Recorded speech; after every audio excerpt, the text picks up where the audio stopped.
안녕하세요. 자비랑 선교사가 걸어온 길 그리고 다시 가야 할 길 네 번째 이야기는 마테오와 엘리오스입니다. 제가 외국인 언어대학 첫 회화 수업에 들어갔을 때 교수님은 제게 내 이름이 무엇이냐고 물었습니다.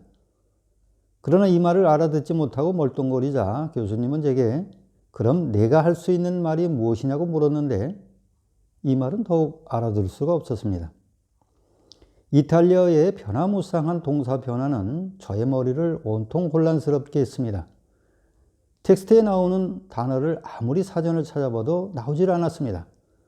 저는 텍스트가 잘못됐거나 아니면 사전이 잘못됐다고 생각했습니다. 그러나 사전에는 동사 원형만 나왔기 때문에 이미 변해버린 동사를 찾을 수가 없었던 것입니다. 목에 걸린 빵은 한 달이 지나도록 내려가지 않고 있었습니다. 그럼에도 불구하고 저는 수업을 마친 후 언어대학 뒤편에 있는 페루지아 대학으로 전도를 나갔습니다. 그 당시 저는 성경을 들고 보여주며 성경을 아느냐, 예수님을 아느냐 두 가지 질문 외에는 할 수가 없었습니다.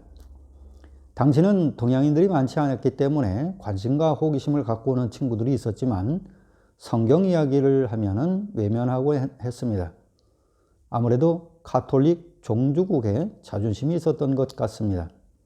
그러다가 저는 마테오란 친구를 알게 되었습니다.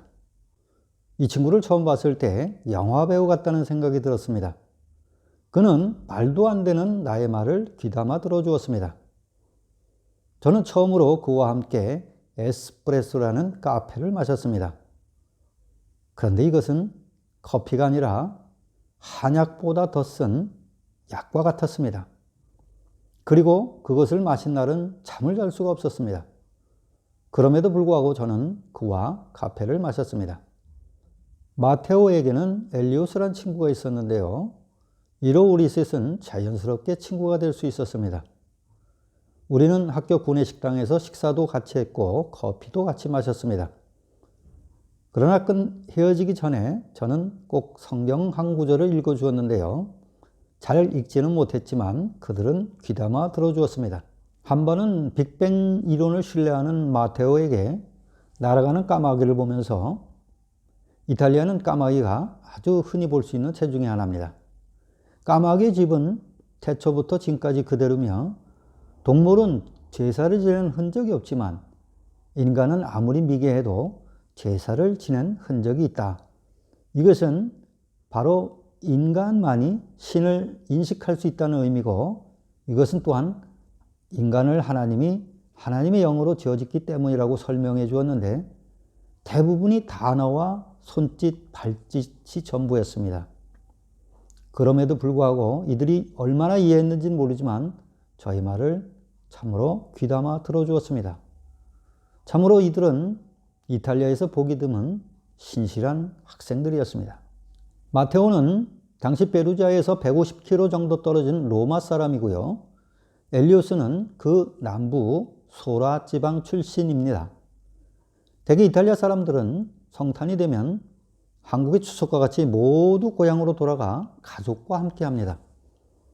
그러나 이들은 우리와 함께 성탄을 보내기 위해 남아 있었습니다. 이로 이탈리아 첫 대학생과 함께한 성탄 예배를 드릴 수 있었습니다.